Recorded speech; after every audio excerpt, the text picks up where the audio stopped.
Welcome to our conversation series. I'm Mason Wooldridge. I'm the creator and founder and author of If You Live It, the book, this program, the website, the videos, the audio, the music, all of it is some creative extension coming out from this person to the world in service to God. We come together today in this video and this conversation specifically to talk about step 3. From the book, If You Live It, Transcending the Forces of Fear and Desire. This is a special step. This is a special time. This is a special video because the reality of getting to share with you about fear and desire, about how to transcend them, diving deeper into these topics in any way that you're consuming this, is something that the entire world can benefit from. Now, I'm under no illusion that this is going to reach the entire world or that hundreds of millions of people are going to see any of this or hear any of this or listen to any of this, but you are. And that's what's important. You watching this, you listening to this, you experiencing this, you witnessing this, you being a part of this, you needing this getting delivered to you. Fear and desire are two absolutely sticky substances of the ego. And again, let's recap. The ego and the mind are one and the same thing. And from a spiritual sense, the way to move towards a union with the divine, unio mystica, a way to experience God as immanent, a way to have an absolute immense amount of joy present at all times, a way to feel satisfied with being born, being here, existing, a way to move through the world where you have more happiness than not, a way where actual prosperity comes into your life in the form of an expression of God inward out into the world, a way where your perception of what's taking place around you is dictated by this inner light that's now shining from you. It's all part of this book, is what this book is about, is what this step is for, is what surrender is for, as the part that undergirds step 1, 2, and 3, that undergirds chapters 1, 2, and 3 of the book, If You Live It. We bring this content to you not for any purpose other than to deliver it to you for free. Publishers think I'm crazy to give a book away. The reality is all of this, If You Live It, will be in print form. It will be available to you. But the goal of this is not to sell books. The goal of this is not to sell merchandise. The goal of this is not to have you pay exorbitant fees for on-location trainings. The goal of this is to create an atmosphere for you, the listener, you, the watcher, you, the reader, who desires to transcend the ego, the mind, for themselves.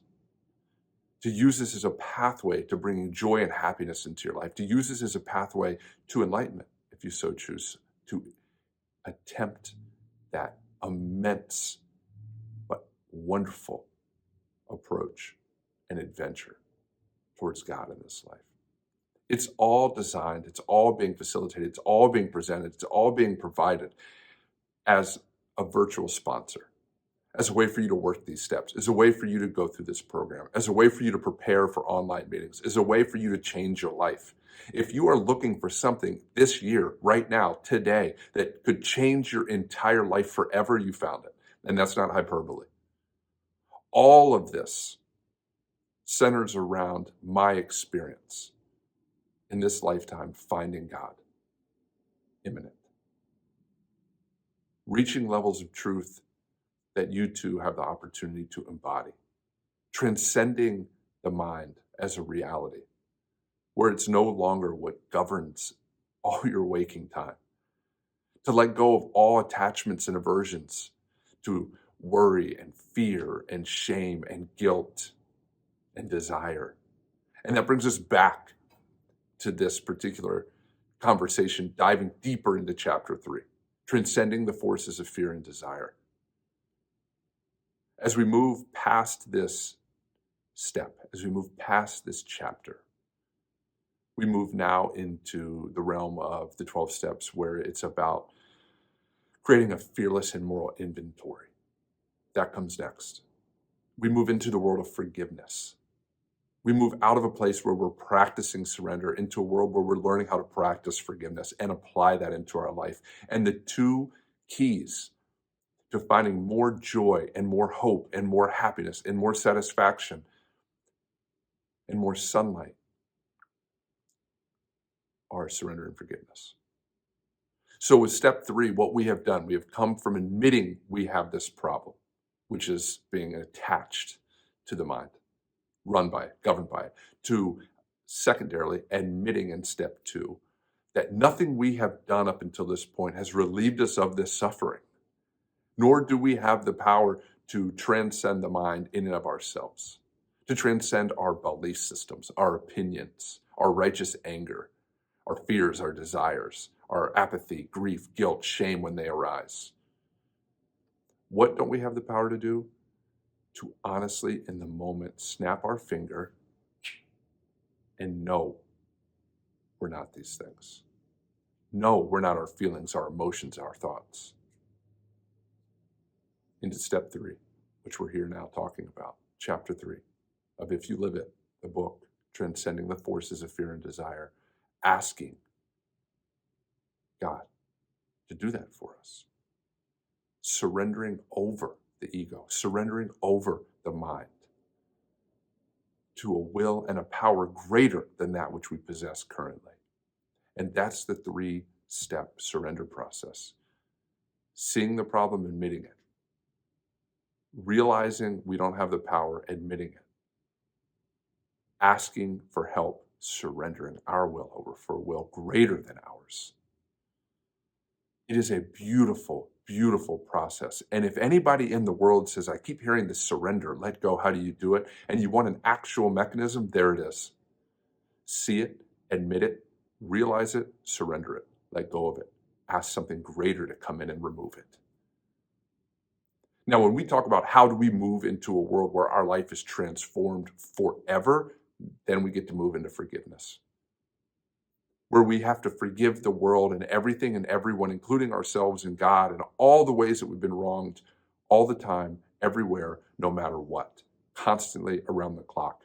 In the forgiveness section of this book, we learn how to let go of our resentments. We learn how to actually forgive. And that starts with honesty in the 4th step as well. Admitting, going back into our life, looking at all the ways that we have wronged others, looking at the inventories of our lives, the people, places, things, institutions that we've actually taken from. We see our part to play in things. And then the rest of the steps are beautiful, and they move in a rapid succession.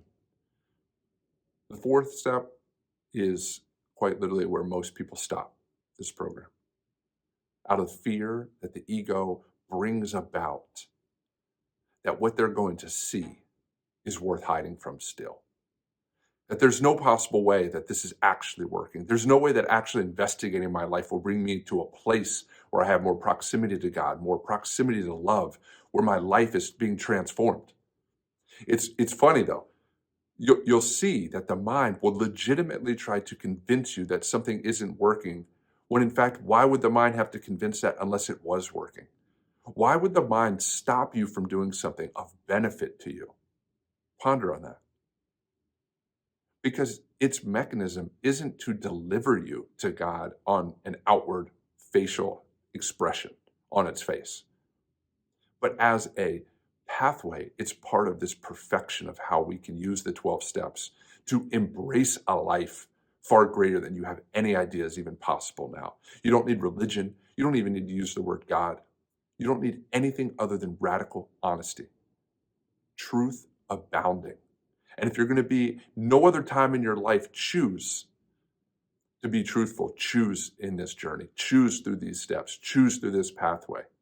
It's the entire reason this book, If You Live It, is subtitled A Pathway to Freedom. Freedom from enslavement to your thoughts, feelings, emotions. Freedom from the mind, ego. Freedom from fears, from hiding, from anxiety, from worry, from guilt. Freedom from desiring things and thinking that's the way to happiness. Look at your life.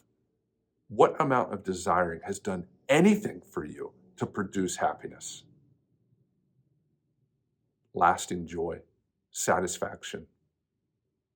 At the root of this desire is this little molecule of dopamine, and the way that God has created this entire existence and the way it continues to evolve evolve upwards through this constant moment of creation. This beautiful gift of the evolutionary creative process being one and the same thing is that dopamine continues to be the molecule of the ego, of the mind. We'll get into other neurotransmitters as we move into forgiveness and we move into upper levels. But dopamine and serotonin, two totally different things. Dopamine, the molecule of more, of getting, of having, and then getting and needing and having more to get more and needing and having more of the same thing that just makes you want more and get more and need more and have more. Dopamine is the molecule of addiction. We are hypnotized, addicted to, and enslaved by our thoughts, our feelings, our emotions, which are all byproducts of the mind, ego. At my prolonged bottom, I was a mixture of fear and desire, more the fear side, but right in between. And I stayed there. Now, I had bottoms lower than that were visited and that were there for a time. But where I stayed, where I lived 8 years ago, was in fear and desire. And it is hell. And it feels like eternity. And there's no way out. And this is just what life is. And you just look for moments and tidbits of joy through drinking, through sex, through drugs, through buying, through eating, through lethargy, through slothfulness, through video games, through whatever you can to distract yourself from the reality that you're not actually happy. The vast majority of mankind is not happy. There is a much smaller percentage of the world that has found happiness as a reality than the greater context of the world.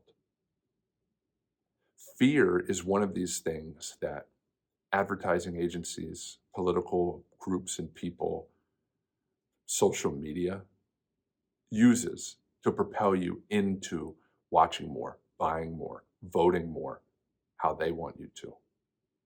If you fear the other side, if you fear the other, it's easy to put them in a box and then use anger to motivate it, use more dopamine to fuel more hatred.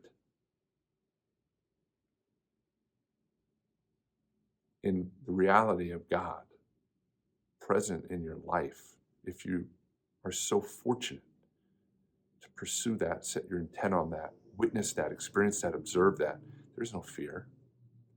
There's no other. If we look just at the United States of America currently, and around the world, quite honestly, there is this rise of strong men. And it's all rooted in fear, fearing the other. In another part of my life, I travel across the entire state I currently live in Pennsylvania, all the time for work. And you know what I see and you know who I meet? People of every size, shape, color, race, religion, political viewpoint. And you know what we do the entire time? We communicate with each other. We talk, we learn, we train. We work on ways to make our environment safer. And you know what we don't do? We're not othered. I sit in a room where my personal persona in this United States of America, in this body, this time, that might have a particular political viewpoint or bent, never comes into the conversation. The 24-hour news, the salacious nature of social media platforms, the political discourse is not reality. It's selling you something.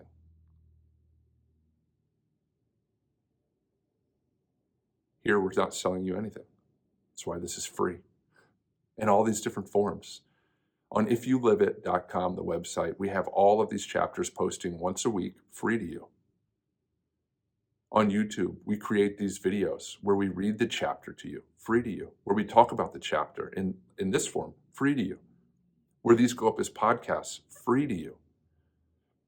By the time we have our first meeting in April of 2025, you will have an entire program free to you in all these different formats. where you will have the choice and opportunity to work this program for yourself and use these meetings as just benchmarks and ways to help you on this journey, to find community in a particular way, to experience unconditional love in a way that you haven't before. It's all free to you. Surrender, forgiveness, and arriving at gratitude is free to you. It's a pathway. We use the 12 steps because they work. We talk about Dr. David R. Hawkins and his research into consciousness because it's factual. It's a logical way to see the manifestation of God everywhere, to understand how things and why things and what things do, are defined as, work as, fall within, calibrate as. We allude to others. We allude to Krishna, and we allude to Hinduism, and we allude to the Buddha. We allude to Lao Tzu. We allude to Jesus. We allude to the Bible. We allude to the Mahabharata. We allude to the Upanishads. We allude to all of it. Because it's all pointing us in a direction of truth. It's all pointing us in definable ways to supercharge the surrender process, to turbocharge forgiveness, to help us arrive in a place of gratitude where the reality of your life is going to bed with a smile on your face, not because you made $1 million that day, but because you helped someone, because you're being helped, because those things that you are a slave to, that you are attached to, that run your life, that fill you with fear, that make you continue to keep craving, are being let go of. Where you fall asleep peacefully and you wake up grateful and ready for the day. Where you see that a will, a power greater than yourself brings more happiness than your will does. More joy, more success, more prosperity, more everything. Now, in this step, it's very important to understand, and we talk about it in other videos and in the content. This step, when you invite a will greater than yours to come into your life, when you surrender over your life to God, to a power greater than yourself, to the universe, to whatever it is that you define as something out of which you come from, or that which might be greater than you, or is greater than you, or you name it, you name it, you name it. It doesn't matter what you say or what you call it or what you do with it. It is amazing how your life will change. It is amazing those things that need to be looked at come up into awareness. It is amazing what stimuli arises. And this is the first place that is very important to state to you. There is a maxim, there is a mantra, there is a truth that you need to take all the way to the grave. And it is, nothing happens to you, it happens for you. You are not a victim of anything. All of everything in your life has been brought into it because you set your intent on it, or because it's needed specifically for you to see that it's not something needed any longer. Your life will forever change if you work step 1, 2, and 3 integrally. Even if you stop there, it will forever change. You won't have the tools necessary to continue a progression upwards, onwards into consciousness and higher levels. But those 3 aspects of surrender will change your life. You will notice people falling out of it, people coming into it. You'll notice worries arise. You'll notice the second you surrender things over, at times chaos will feel like it's present, because it's literally your entire life course is being recontextualized to give you the opportunity to funnel choices into a way where you can let go of them, you can surrender them, you can see them clearly. This is a wonderful journey. For anyone lucky enough to find this, bless you. Your life is going to be changed forever. For anyone fortunate enough to have the desire to work these, that makes the choice to actually do these steps, be part of this thing that we're creating that's being presented to you, your life will forever change. And you will look back on this time, you'll look back at your business, you look back at your relationships, you look back at your family, you look back at your friendships, you look back at your bank account, you look back at your body, you look back at every aspect of what you think it is for you to be in this world, and realize, I can't believe you can actually be in this world but not of it. And how much time I spent just mired with othering things, people, places. We have an opportunity here as a community to help each other know God. We have an opportunity, literally, with this program, free to you, to be the change you wish to see in the world, to understand religious truths firsthand, to transcend religion. I'm so grateful for the opportunity to be but a channel for you, a witness of God, an observer of truth, and get to experience this entire thing from start to finish, and whatever it looks like when it's over. And to be quite honest, I don't think this will ever be over for me until this body dies. I hope you take this seriously.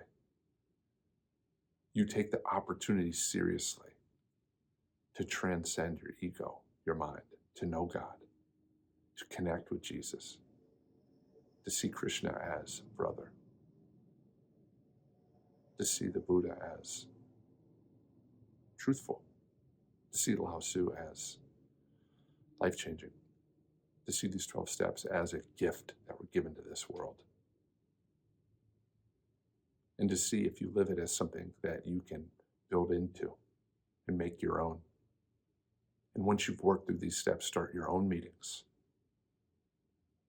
If you're looking for a way to impact the world that changes it, start with yourself, finish these steps, be part of this community, and then launch your own meeting. And watch how your community changes, watch how your world changes, watch how your family changes. This is a beautiful gift we've all been given, and let's continue